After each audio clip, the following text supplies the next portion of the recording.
자, 이제 뭐 경제방송 챙겨보시는 분들은 귀에 딱지가 않도록 지금 듣고 계실 거예요.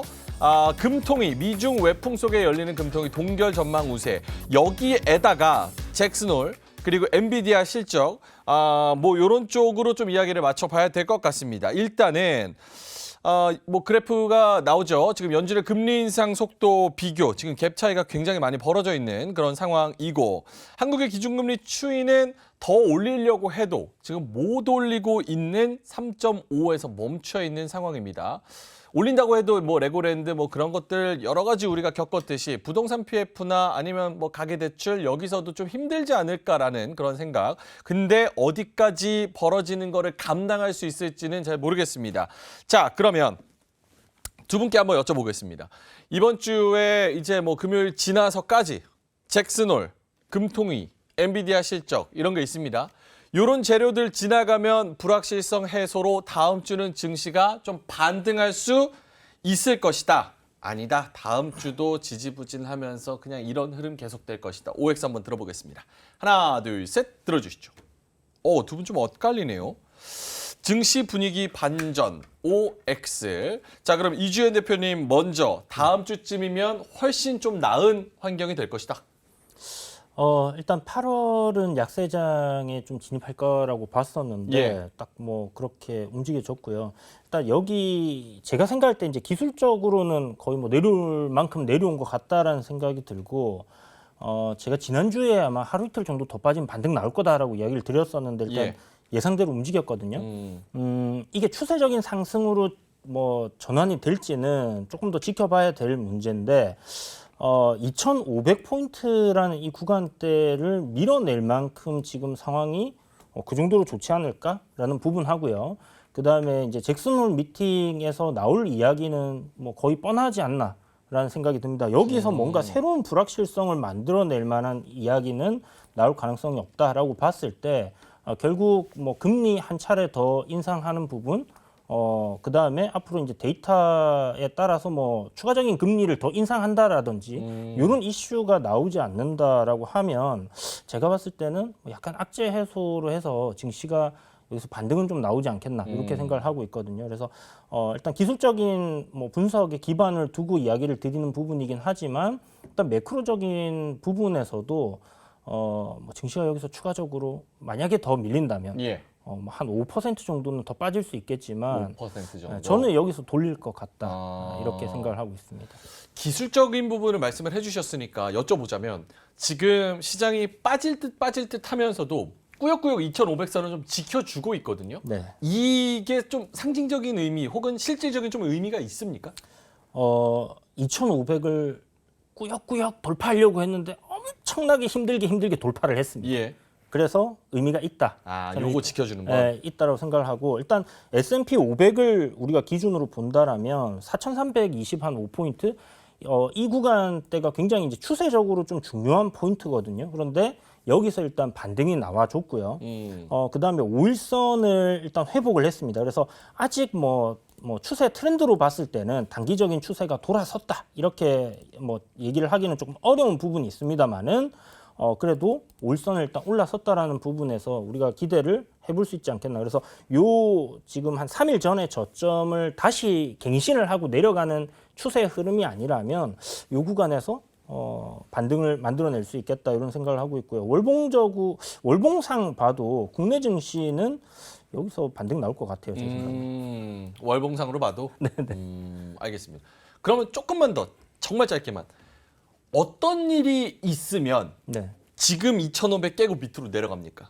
지금 사실 엔비디아 뭐 실적이나 잭슨홀이나 사실은 우리가 많이 얘기하고 있고 많이 예측하고 있고 경계감도 좀 있는 상태에서 오히려 이렇다면은 뭐 예상할 수 있는 악재는 악재가 아니라고 얘기하는 것처럼 다 이미 벌써 얘기가 나온 만큼 그게 다 녹아있는 거 아닐까? 리스크적인 측면도 약간 이런 생각이 드는데. 지금 다 생각하는 게 이제 금리 인상 거의 끝났다. 이 기조기 때문에 여기서 만약에 이제 연준에서 아니야, 우리 이거 보니까 금리 앞으로 더 올려야 될 것 같아. 한 번이 아니야. 두 번, 세 번 내년에 계속 올릴 수 있어. 그렇게까지는 얘기 안 하지 않을까요? 그러니까요. 그렇게는 안 할 것 같기 때문에. 근데 그런 뉘앙스를 만약에 풍긴다든지 하면 증시는 한번 충격을 좀 받을 수도 있다라는 생각은 하고 있으니까 사람들이 예상을 벗어나는 그런 형태의 이야기들이 나오게 됐을 때 시장 충격받겠죠. 지금 시장에서 이야기하는 매파적인 그 레인지 넘어서의 잭슨홀에서 파월의 발언이 있다면 네. 그러면 2,500선 밑으로 내려올 수도 있지만 그게 아니라면 시나리오대로 가면 다음 주는 괜찮아질 것이다. 알겠습니다. 반대로 김민수 대표님은 X를 들어주시기 때문에 어떤 부분에서 좀 경계감을 가지고 계신지 궁금하거든요. 추가 하락한다가 아니고요. 예. 네, 이런 때는 변화가 나와야 액션을 취해야 되겠죠. 변화가 네. 나와야 된다. 예, 뭐 저희가 매크로 관련된 얘기를 그 시장에서 맨날 이거 하는 사람들이 매크로 얘기 해봐야 예. 둘이 그런 얘기 해봐야 예. 아무 소용도 없고요. 어. 네, 딱 두 가지만 보시면 됩니다. 그러니까 즉 끝나고 잭슨홀 미팅까지 끝나고 나서 9월 달로 들어가는데 어떤 시그널이 나오느냐라고 하는 첫 번째는 금리입니다. 금리. 네, 국채 금리가 한 4% 이상 고점대 넘어서 4.3대 위치해 있는 이상에서는 반대로 그쪽 그러면 차라리 그냥 편하게 채권 사지 뭐 주식 열심히 그렇게 해야겠어라고 하는 상황이 되다 보니까 예. 오히려 채권 금리가 이 정도인 상황에서는 주식에 대한 메리트가 좀 떨어질 수밖에 없다라는 쪽으로 봤을 때 이거 떨어지는 거 보고 들어가셔도 늦지 않습니다. 아하. 그렇게 보게 되면 근데 이 상태로 10년물 그러니까 2년물은 이제 너무 짧으니까 좀 제외하고 예. 10년물이 이런 패턴을 보인다라고 하게 되면 제 예상으로 한번 슈팅이 나올 것 같습니다. 금리 슈팅. 그래서 보통 고점 신호가 나온 다음에 빠지는 한 2, 3일 동안 그때는 시장이 한번 와르르 했다가 돌릴 가능성도 있거든요. 아하. 네, 그런 어떤 가능성도 생각하게 되면 그런 변화 보고 금리 안정 받는 거 사도 늦지 않다라고 봐야 되는 게 첫 번째고 그럼 그에 따라서 지금 시장에서 시그널을 주는 것 중에 하나가 외국인들이 전혀 꼼짝도 안 하고 있습니다. 예. 근데 그 중에 뭐 현물은 그냥 그렇다고 치고 안 파는 게 어디야라는 생각이 드는데 선물이죠. 지금 현재 이렇게 되기 시작한 지면 거의 제 계산으로는 8월 달 들어서 한 7만 개 가까이 매도로 꽉 누르고 있습니다. 오늘도 2천억 정도. 네, 오늘도 한 매도가 2,500개 정도 매도다 보니까 거의 한 7만 개 정도 되는데 풀 생각이 없습니다. 그렇다는 얘기는 아직까지 우리 주식은 어차피 삼성전자, SK하이닉스 사이클 바닥이다 보니까 버티면 먹을 것 같아. 근데 그 사이에 리스크 요인들이 좀 보이다 보니까 이거를 선물로 대응을 했죠. 그럼 이 선물이 이제 리스크 끝났으니까 주식 사야지라고 하게 되면 풀 겁니다. 예. 그러면 매도가 매수로 나오겠죠. 그러면 이럴 때는 아마 V자 반등 나올 수 있습니다. 나오기 전에 패턴이 어떻게 갖춰가야 되겠느냐라고 하게 되면 저희가 개인 투자자 입장 쪽으로 예. 볼 때 딱 두 가지 금리나 외국인 선물 변화되기 전까지는 일단 지금 장세가 딱 이주연 장세입니다. 이주연 장세. 네, 이주연 대표 장세입니다. 블루드림? 블루드림 장세입니다. 아하, 네. 블루드림 장세. 왜냐하면은 막 종목들만 요즘 돈 많이 버셨죠? 괜찮게 짭짤합니다.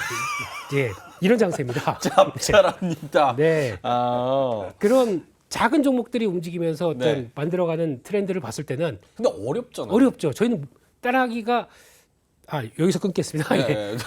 네. 한다고 하더라도 예. 그냥 뭐 계좌 방어하는 정도만 해서 하지 이게 올인돼서 거기서 막 하기가 되게 어렵죠. 어려운 시장이죠. 그렇기 때문에 이런 시장 분위기 이해하시고 예. 조금 더 기다려 보시는 게 어떨까 싶습니다. 알겠습니다. 그러면은 김민수 대표님은 시장이 뭐 그냥 지지부진하게 이렇게 흘러간다라고 하면 그 네. 기간은 어느 정도까지? 외국인도 지금 안 들어오는데 언제쯤 들어올 거라고 생각하시는지 그 분기점은 뭔지도 궁금하고 네, 거기다가 지금 그러면 그때 동안은 어떻게 해야 되는 건지. 저는 한국 사람입니다. 네. 외국인들 그들의 언어를 잘 모르겠어요. 네. 언제 예. 뭐 어떻게 이건 모르겠고요. 그냥 시그널로 시장에 나오는 지표 보고 그때 판단하는 게 맞겠다고 생각 들고 있고요. 대응의 영역으로. 그렇습니다. 예, 그래야 될 것 같고 게다가 지금 시장에서는 이제는 뭐 초전도부터 백신했다가 양자암호까지 뭐 난리를 피는 가운데 이제부터 아직까지 빠지지 않는 게 뭐 그 오염수 관련된 쪽 그쪽도 장중에 보면은 거의 저점 대비해서 고점이 한 20% 가까이 왔다 갔다 합니다. 이런 쪽으로 봤었을 때 이럴 때 내가 장착해야 될 아주 스페셜 팩은 네, 기술적 분석의 대가 우리 이준 대표님처럼 네, 이런 어떤 나만의 툴이 있어서 그거 가지고 오늘 장중에 한 요만큼만 먹고 딱 빠지는 거. 예. 만약에 이게 안 되게 되면 오늘 신성 델타 테크 보셨습니까? 예. 2시 51분부터 네, 폭포수가 25% 플러스에서 마이너스 11%까지 뭐 이렇게 확 빠지는 이런 것도 경험할 수 있습니다. 그런 흐름을 보면 네, 방송에서 언급을 하는 게 적절할까라는 생각도 까지도 들어요. 그러니까요. 예. 해야죠. 해야죠. 위험하다고. 그렇죠, 그렇죠. 위험하다고 얘기를 아니, 해야죠. 이 시장에서 지금 뭐 이렇게 중심이 되고 있는 종목이니까 얘기를 안 할 수는 없지만 어쨌든 굉장히 위험하고 비중 많이 실는 것도 저는 못하겠어요 개인적으로. 강심장을 갖고 계신 예. 분이나 가능한 상황들이 아니, 저도 비중을 항상 조절을 합니다. 비중을 예. 작게 진짜 작게 해야죠. 네, 그러니까 지금 상황에서 만약에 그런 시장이 나오고 있는데 예. 참전을 한다고 하더라도 절대 물리지 말자라는 물리지 입장으로 말자. 보여주는 거 한 요만큼만 먹고 일단 빠지고 시장 흐름들 체크하고 그런 어차피 지금 시장이 안 움직이니까 그래서 대안 정도로만 살짝 해야지 이게 주가 됐다간 이런 거 한번 맞게 되면 아마 헤어나기가 엄청 힘들어 보입니다. 그러니까 일단은 물리지 말자. 네. 주식해서 돈 버는 좋은 투자 포인트 중 하나가 또 쉴 때 쉴 줄 아는 능력, 약간 자신 없을 때 빠질 줄 아는 그런 능력도 좀 중요하지 않을까 이런 생각도 들어요. 제일 어려운 것 같아요. 제일 어려운 거 제일 같아요. 어려운 것 같아요. 저같이 특히 중독된 사람들은 어렵습니다. 이게. 아니 계좌에 돈이 있으면 불안하다는 분이 사실 되게 많아요. 그러니까 그런 열정을 가지고 공부하시고 주식하시는 거니까 또 안 하고 가만히 있자니 그것도 약간 손이 근질근질하고 또 심심하기도 하고 약간 그럴 때 어떻게 해야 됩니까 마인드를? 중독되신 분 말고 여기 김민수 대표님. 좀 만만치 않아요. 아 그래요? 네. 아. 그래서 지금 아마 그런 분들 계시더라고요. 이게 현금 비중 얘기하게 되면 네. 아니 내가 좀 공격적으로 투자하기 위해서 주식하는 건데 무슨 현금 비중은 무슨 뒤에 다른 통장이 많다 이렇게 얘기하기 때문에 그것까지 감안한 이런 건 잘 모르겠고요. 네. 근데 만약에 지금 내가 계좌에서 대응을 할 수 있는 이게 전부다라는 가정을 했었을 때 이런 상황 쪽에서 아까 이준 대표님 말씀도 하셨지만 이런 급박하게 또 빠르게 움직이는 장세 쪽에서 다 그런 종목들을 펼쳐놨을 때는 또 이거는 뭐 중구난방으로 움직이다 보니까 그렇게 하지 마시고요. 차라리 이제 시각을 좀 길게 보면서 이 시점이 다 끝나서 내년까지 만약에 바라본다. 예. 그랬을 때 내년도 여전히 대한민국의 산업의 성장을 이끌 만한 주도적인 흐름을 갖고 있는 거 두 개밖에 없습니다. 일단은요. 예. 2차 전지, 반도체. 네. 아. 이쪽에서 어떤 포지션 가지고 이를 바라보시고 나머지 이제 현금은 혹시나 이게 추가로 하락하거나 아니면 시장에 출렁임이 나왔을 때 추매할 수 있는 대응을 짜놓으면서 그 사이에 그런 종목들 우리 이주연 종목들 이런 거 매매하시면서 조금 더 약간 좀 그냥 손맛을 보는 거죠. 살짝. 네, 그리고 어떤 지혜롭게 버티는 게 제일 중요하지 않나 싶습니다. 알겠습니다. 뭐 아까 예. 시장 기간 언제쯤 얘기하셨잖아요. 예. 이제 갑자기 생각이 나서 얘기를 됐는데 네. 우리나라 증시 코스피 기준으로 이렇게 봤을 때 상승 하락 이렇게 움직이잖아요. 예. 요 하락의 기간이 희한하게 비슷해요. 오, 그래요? 20거래일에서 정말 좀 길 때는 30거래일이거든요. 한 달에서 한 달 반 정도. 그렇죠. 그래서 지금 16거래일 하락이 나왔어요. 예.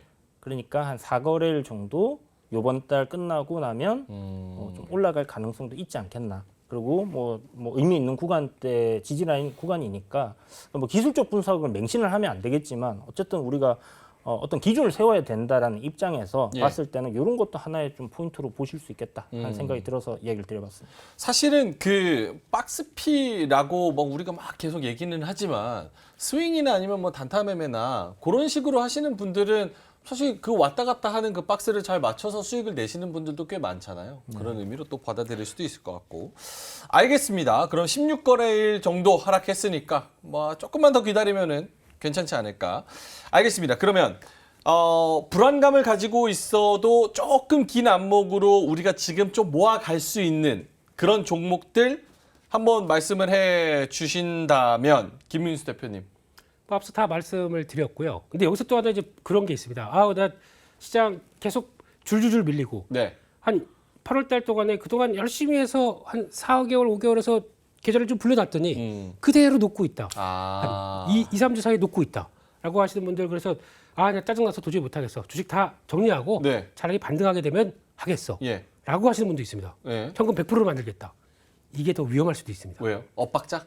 아니요? 그럼요. 현금 100%로 딱 있게 되면 첫 번째는 현금 100% 갖고 있다 보면 재미없다 보니까 약간 이런 종목들 막 들어갔다 거기서 이제 또 우르르 깨질 수도 있는 그쵸. 게 위험성이 첫 번째. 두 번째는 반등 시도가 나올 때 이렇게 좀 이렇게 재미없고 질질질질 흐르다가 미국 시장에서 어떤 강한 변화가 나왔다거나 그쵸. 아니면 갑자기 뭐 미중 간에 화해를 해버렸어요. 했다거나 아니면 뭐 관세를 뭐 내리기로 했다든가 뭐 이런 여러 가지 얘기가 나오게 되면 예. 저희는 어떻게 되냐면 갭상승으로 시작합니다. 그렇죠. 그리고 그냥 그동안의 일을 뒤로 하고 바로 턴하게 한다. 그러면 저는 어차피 100%인 분들은 그거 쫓아가면서 살 수밖에 없어요. 이런 어떤 의도치 않은 여러 가지 변화가 나올 수가 있기 때문에 그런 쪽에서 지금은 적어도 한 주식 비중은 50%에서 한 70% 가까이는 있어 놔야 그냥 이게 지금 나 안 팔면은 그냥 잠재 평가 손해인 거죠. 예. 거기서 변화가 나올 때를 기다려보는 것도 그러니까 오히려 지금은 현금 100%도 그렇게 안전한 건 아니다. 예. 이런 생각은 하고 있습니다. 알겠습니다. 그리고 좀 길게 보려면 2차 전지 반도체 이 말씀을 해주셨고 이주연 대표님은 종목적으로 조금 주신다면요? 종목적으로요. 예. 지금 뭐 어떤 올라가는 것들 보면 테마주밖에 얘기할 게 없어서 좀 긴 안목으로. 근데 이제 긴 안목으로 만약에 보자. 제가 지금 만약에 투자의 관점으로 우리나라 증시에서 예. 종목들을 본다면 일단 KT는 저는 상당히 마음에 들고요. KT요? 네, 왜냐하면 AI로? 네, 일단 AI라는 성장도 있지만 안정성이 일단은 굉장히 뛰어난 회사잖아요. 긴 안목으로 봐야 되니까 회사가 안정적이어야 됩니다. 두 번째는 배당을 많이 줘요. 배당을 많이 주기 때문에 그냥 뭐 사놓고 나 1년치 뭐 여러분들 통신비 내잖아요. 그거 그냥 배당으로 받는다. 이렇게 생각하셔도 괜찮을 것 같다라는 생각이 드는 종목이고 월봉 뭐 이게 이제 굉장히 긴 안목이기 때문에 틀릴 수는 있습니다만은 예. 저는 이제 통신 섹터들이 한번 굉장히 크게 날아오르는 시점이 몇 년 안에 오지 않을까 이런 생각을 하고 있거든요. 그래서 그런 뭐 아이디어적인 측면, 그러니까 AI 쪽 때문에 그다음에 뭐 5G라든지 우리 예. 자율주행 뭐 이런 UAM이라든지 이런 부분들, 그다음에 로봇, 뭐 인간이 할 수 없는 일들을 할 때 결국은 통신으로 다 연결이 돼야 되잖아요. 그리고 지금 현재 데이터 센터를 뭐 이렇게 또 확장하고 있는 그런 부분들이 결국은 이제 실적적인 부분에서 이제 성장을 하지 않겠나라는 예. 관점인 거고, 그렇다면 뭐 통신사 없이 모든 게 안 되니까 이런 쪽으로 보면 나쁘지 않겠다라는 생각. 그리고 또 긴 안목으로 예. 봤을 때 한 3년 정도 갖고 있는다. 그럼 저는 네이버 내릴 때마다 좀 살 것 같아요. 네이버. 네네. 이유는요? 우리나라 포털 사이트 점유율 70%입니다. 그 구글 바드가 탁 나왔을 때 예. 점유율이 갑자기 50%로 확 떨어졌거든요. 그래서 이제 끝났나 생각을 했는데 뭐 잠시 그랬다가 다시 70%대로 올라왔고요. 결국 우리나라 안에서는 일단 네이버가 그 자리를 뭐 1위 자리를 갖다가 놓치지 않을 거다라는 부분하고, 그리고 지금 이커머스 시장에서의 1위거든요. 예. 그거하고 라인이라는 그 채팅 앱이죠. 요게 글로벌 확장성을 생각했을 때는 어마어마하게 크다라는 부분이 아직 주가에 다 반영되어 있지 않다라고 저는 생각을 합니다. 그래서 뭐 긴 관점의 네이버는 괜찮다. 그리고 중요한 거 하나, 쫓기기를 하지 않습니다. 어디처럼. 그래서 괜찮을 것 같다. 알겠습니다. 여기 적어주신 거는 제약바이오가 조금 들어가 있는데 여기도 좀 관심이 있으세요? 이거는 이제 긴 관점은 아니고요. 아, 짧게. 스윙적으로. 스윙적으로. 스윙적으로 어떤 뭐 호재나 이런 게 있을까요? 지금 여기 주신 종목들? 지금 제가 지난주에 얘기 드렸던 뭐 JW 중해제약이라든지 지노믹트리라든지 동훈아나텍 네. 이런 종목들은 보면 어떤 기업이 가지고 있는 하고 있는 사업 내에 지금 현재 현실화되고 있는 그런 아이템들이 경쟁업체가 없거나 아니면 그 진입 장벽이 굉장히 높은 예. 그런 기술력을 가지고 있는 기업들이거든요. 그렇다면 그리고 이제 이게 이제 실적이 실질적으로 내년쯤 되면 가시화가 될 수 있는 굉장히 큰 폭의 성장성을 잠재하고 있는 기업들이기 때문에 그게 이미 주가에 좀 반영이 되고 있죠. 많이 올라왔고 추세적인 상승이기 때문에 저는 그 상승 추세에 베팅을 한다라는 관점에서 예. 시장이 하락함에도 올라가지 않습니까? 알겠습니다. 자, 이로운 경제 채널 EBC